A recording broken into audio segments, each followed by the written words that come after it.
Parliament నియోజకవర్గాల పునర్విభజన వల్ల కలిగే నష్టంపై దక్షిణాది రాష్ట్రాలు పోరుబాట పట్టాయి. చెన్నైలో ఇవాళ జరిగే అఖిలపక్ష సమావేశంలో చర్చించి ఒక నిర్ణయం తీసుకుని కేంద్ర ప్రభుత్వానికి హెచ్చరికను పంపించనున్నాయి. డీలిమిటేషన్ ప్రతిపాదనపై డీఎంకే ఆధ్వర్యంలో జరుగుతున్న ఈ చర్చా కార్యక్రమానికి బీఆర్ఎస్ హాజరవుతోంది. పార్టీ వర్కింగ్ ప్రెసిడెంట్ కేటీఆర్ నేతృత్వంలోని ప్రతినిధి బృందం చెన్నైకి చేరుకుంది. దక్షిణాది రాష్ట్రాలు ఐక్యంగా పోరాడాల్సిన సమయం ఇదేనన్నారు కేటీఆర్. లేదంటే తీవ్ర నష్టం తప్పదని హెచ్చరించారు.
పార్లమెంటు నియోజకవర్గాల పునర్విభజన వల్ల కలిగే నష్టంపై దక్షిణాది రాష్ట్రాలు పోరుబాట పట్టాయి. చెన్నైలో ఇవాళ జరిగే అఖిలపక్ష సమావేశంలో చర్చించి ఒక నిర్ణయం తీసుకుని కేంద్ర ప్రభుత్వానికి హెచ్చరికను పంపించనున్నాయి. ఇక ఇదే అంశానికి సంబంధించి మరిన్ని డీటెయిల్స్ మా ప్రతినిధి లివిల్ అందిస్తారు.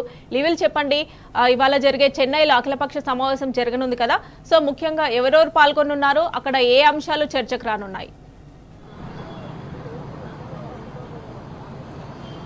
దక్షిణాది రాష్ట్రాల ఏదైతే లోక్సభ నియోజకవర్గాల పునర్విభజనపై ఇప్పటికే పోరుబాట పట్టినాయి దక్షిణాది రాష్ట్రాలు. దీనికి సంబంధించి ఇవాళ మొదటి జేఏసీ సమావేశం తమిళనాడు చీఫ్ మినిస్టర్ డిఎంకే అధినేత స్టాలిన్ నేతృత్వంలో ఇవాళ చెన్నైలోని ఐటీసీ చోలే హోటల్లో జరుగుతుంది. దీనికి సంబంధించి ఇప్పటికే దక్షిణాది రాష్ట్రాలకు సంబంధించిన పలు కీలక పార్టీల నాయకులంతా కూడా హాజరయ్యారు. తెలంగాణ నుంచి బీఆర్ఎస్ వర్కింగ్ ప్రెసిడెంట్ కేటీఆర్తో పాటు పలువురు మాజీ మంత్రులు, ఎంపీలు హాజరయ్యారు. ఇటు కేరళ పినరన్ విజయ్, కర్ణాటకకు సంబంధించి డిప్యూటీ సీఎం డీకే శివకుమార్తో పాటు ఇటు పాండిచ్చేరి సీఎం, పాండిచ్చేరికి సంబంధించిన కాంగ్రెస్ నాయకులు, ఇతర పార్టీ నాయకులతో పాటు పలువురు ఈ దక్షిణాది రాష్ట్రాలకు సంబంధించిన అందరూ ముఖ్యమంత్రులతో పాటు నాయకులు కూడా హాజరయ్యారు. కానీ బీజేపీ ఎన్డీఏ అలయన్స్లో ఉన్న పార్టీలు మాత్రం హాజరు కాలేదని చెప్పవచ్చు. ఎన్డీఏ అలయన్స్లో ఉన్న ఏదైతే ఏపీకి సంబంధించిన ఎన్డీఏ అలయన్స్లో ఏ పార్టీ కూడా హాజరు కాలేదు. అటు జగన్ సైతం ఈ సమావేశానికి హాజరు కాలేదు.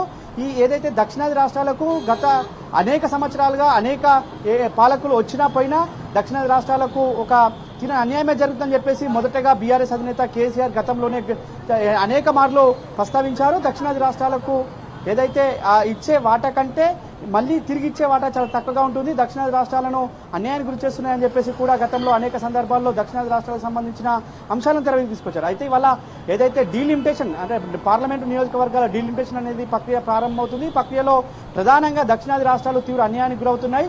జనాభా ప్రాతిపదికన చేస్తే ఉత్తరాది రాష్ట్రాలకే మళ్ళీ ఎంపీ సీట్లు పెరుగుతాయి తప్ప దక్షిణాది రాష్ట్రాలకు ఏమాత్రం పెరగవని చెప్పేసి కూడా ఇప్పటికే దక్షిణాది రాష్ట్రాలకు సంబంధించిన ప్రాంతీయ పార్టీల నేతలతో పాటు ఇటు ఇతర జాతీయ పార్టీలకు సంబంధించిన నాయకులు కూడా పలువురు వాళ్ళ ఏకతాటిపైకి వచ్చారు. ఇందులో భాగంగానే వాళ్ళ ఐటీసీ చోలాలో ఈ సమావేశం మొదటి జేఏసీ సమావేశం కొద్దిసేపు క్రితమే స్టాలిన్ అధ్యక్షతన ప్రారంభమైంది. దక్షిణాది రాష్ట్రాలకు జరుగుతున్న తీవ్ర అన్యాయం పైన ఒక సమావేశంలో చర్చించి ఒక నిర్ణయం అయితే తీసుకుని ఉన్నారు. కేంద్రానికి ఒక అల్టిమేట్ జారీ చేయనున్నారు. కేంద్రంలో ఏ రాజకీయ పార్టీ అధికారంలో ఉన్నా దక్షిణాది రాష్ట్రాలకే అన్యాయం గురవుతున్నాయి తప్ప ఇంకోటి లేదని చెప్పేసి కూడా గతంలో అనేక మార్లు కూడా ఇక్కడ ప్రాంతీయ పార్టీల నాయకులు చెప్పిన పరిస్థితి కనిపిస్తుంది. అయితే ప్రధానంగా జనాభా కంటే ఎక్కువ శాతం నిధులు ఇచ్చేది దక్షిణాది రాష్ట్రాల నుంచి ట్యాక్సుల రూపంలో కేంద్రం తీసుకుంటుంది. కానీ దక్షిణాది రాష్ట్రాలకు జనాభా కంటే తక్కువ ట్యాక్సుల రూపంలో ఇవ్వడం ఇది ఖచ్చితంగా నిర్లక్ష్యమే కాకుండా ఇది కుట్రపూరితంగా కూడా భావించవచ్చని చెప్పేసి కూడా గతంలోనే చాలా మంది రాజకీయ విశ్లేషకులు చెప్పారు. అంతేకాకుండా ఇవాళ ఏదైతే కేంద్ర బడ్జెట్ ప్రతి క్రమంలో దక్షిణాది రాష్ట్రాలకు అన్యాయం చేస్తూ ఉత్తరాది రాష్ట్రాలకు మేలు చేకూర్చే విధంగా రైల్వే బడ్జెట్ కావచ్చు, ఇతర బడ్జెట్లు ఉండడం కావచ్చు, ఇతర ప్రాజెక్టుల కేటాయింపుల వల్ల వంటివి కూడా వాళ్ళ దక్షిణాది రాష్ట్రాలకు అన్యాయం జరుగుతుందని చెప్పడంలో అతిశక్తి లేదు. ఖచ్చితంగా బీఆర్ఎస్ వ్యక్తి కేటీఆర్ కూడా ఇదే చెప్పారు. మేము అనేక సందర్భాల్లో చెప్పాము, దక్షిణాది రాష్ట్రాలకు జరుగుతున్న అన్యాయంపై మేము మొదటి నుంచి గొంతెత్తున్నాం. ఖచ్చితంగా అందరం ఒకటై ఉద్యమించాల్సిన సమయం ఇది. ఇక్కడ ఉద్యమించకపోతే అసలుకే మోసం వస్తుందని చెప్పేసి కూడా బీఆర్ఎస్ వర్కింగ్ కేటీఆర్ చెప్పారు. అయితే ఖచ్చితంగా ఈ సమావేశంలో పలు కీలక అంశాలపైన కూడా చర్చించి కేంద్రానికి ఒక అల్టిమేటం అయితే జారీ చేయనున్నారు. కేంద్రంలో అటు కాంగ్రెస్ ప్రభుత్వం ఉన్నా, ఇటు బీజేపీ ప్రభుత్వం ఉన్నా, రెండు ప్రభుత్వాలు కూడా దక్షిణాది రాష్ట్రాలకు అన్యాయం చేస్తుంది. అయితే ఇక్కడ ఇటు దక్షిణాది రాష్ట్రాల్లో భాగమైన తెలంగాణలో కాంగ్రెస్ అధికారంలో ఉంది, కర్ణాటకలో కాంగ్రెస్ అధికారం. ఆ రెండు రాష్ట్రాలకు సంబంధించిన ముఖ్యమంత్రి ఇక్కడ పాల్గొన్నారు. కానీ ఇప్పటికి కూడా బెంగళూరుకు అంటే కర్ణాటకకు సంబంధించిన డీకే శివకుమార్ వచ్చారు, తెలంగాణ నుంచి కూడా ముఖ్యమంత్రి వచ్చారు, పిసిసి ప్రెసిడెంట్ వచ్చారు. కానీ ఏదైతే అధినేత అంటే కాంగ్రెస్ అగ్రనేత ఎల్ఓపి లీడర్గా ఉన్న రాహుల్ గాంధీ మాత్రం దీనిపైన ఇప్పటికీ స్పందించలేదు. అంటే వారు ఏ విధంగా ఉన్నారు, కాంగ్రెస్ పార్టీ వైఖరి ఏందని ఇప్పటికి కూడా చెప్పకపోవడం ఒక ఏ విధంగా చూడాల్సిన అవసరం ఉందని చెప్పేసి కూడా ఇప్పటికే రాజకీయ విశ్లేషకులు చెప్తున్నారు. అంటే రాహుల్ గాంధీ నిర్ణయం ఏ మేరకు ఉంటుంది, ఒకవేళ రాహుల్ గాంధీ స్టాండ్ దక్షిణాది రాష్ట్రాలకు అన్యాయం జరగని మాకేంది అంటే ఇక్కడ ఉన్న కాంగ్రెస్ పార్టీ నేతలు ఏం చెప్తారనేది కూడా ఇవాళ చర్చించుకోవాల్సిన ఉంది. అంతేకాకుండా ఇవాళ దక్షిణాది రాష్ట్రాలకు సంబంధించిన అనేక అంశాల మీద ఏ ప్రాజెక్టులను కూడా ఇవ్వడంలో ఇవాళ కేంద్రం చొరవ చూపదు, కేంద్రం నిధులు కూడా కేటాయించదు, దక్షిణాది రాష్ట్రాలకు తీవ్ర అన్యాయమే జరుగుతుంది. అనేక సందర్భాల్లో కూడా ఇవాళ తెలంగాణ కావచ్చు, ఇటు కర్ణాటక కావచ్చు, తమిళనాడు కావచ్చు, ప్రాంతీయ పార్టీలు బలంగా ఉన్న అనేక రాష్ట్రాల్లో దక్షిణాది రాష్ట్రాల్లో తీవ్ర నిరాశకే గురవుతాయి బడ్జెట్ కేటాయింపుల్లో కావచ్చు, ఇతర అంశాల్లో.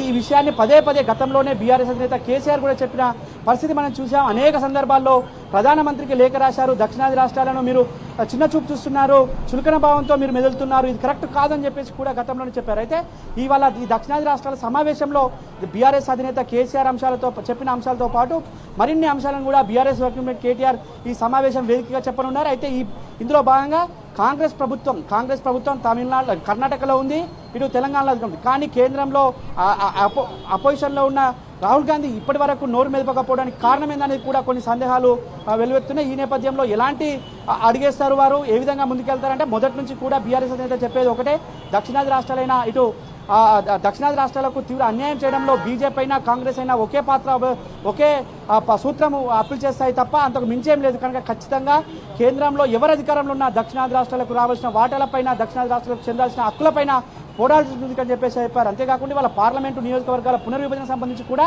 మనం ప్రధానంగా ఈ జనాభా ప్రాతిపదికన చేస్తే దక్షిణాది రాష్ట్రాలు తీవ్ర అన్యాయానికి గురవుతాయి. కేవలం 18 నుంచి 20 సీట్లు మాత్రమే అవుతాయి. కానీ ఉత్తరాదిలో ఒక యూపీలోనే 20 సీట్ల పైచిలకు పెరిగే అవకాశం ఉంది, అటు బీహార్లో పెరిగే అవకాశం ఉంది, ఏదైతే బీహార్తో పాటు రాజస్థాన్, మధ్యప్రదేశ్తో పాటు వెస్ట్ బెంగాల్లో కూడా సీట్లు పెరిగే అవకాశం ఉంది. కానీ తమిళనాడులో కేవలం తమిళనాడుతో పాటు కర్ణాటక, తెలంగాణ, ఏపీ అండ్ కేరళకు సంబంధించిన రాష్ట్రాలు తీవ్ర అన్యాయం గురవుతాయి. ఒక 18 నుంచి 20 సీట్లు మాత్రమే పెడతాయి. అంటే ఖచ్చితంగా తీవ్ర అన్యాయం గురవులేవి కాకుండా ఎంపీ సీట్ల ప్రాతిపదికన నిధులిస్తే కూడా భవిష్యత్తులో ఈ దక్షిణాది రాష్ట్రాల ఉనికికి ప్రశ్నార్థకం అవుతుందని చెప్పేసి కూడా ఇప్పటికే అన్ని పార్టీలు ఏకతాటిపైకి వచ్చిన నేపథ్యంలో ఈ సమావేశంలో చర్చించి ఖచ్చితంగా ఒక కేంద్రానికి అయితే ఒక అల్టిమేటం జారీ చేయనున్నారు Mamata. Right level, thanks for updates.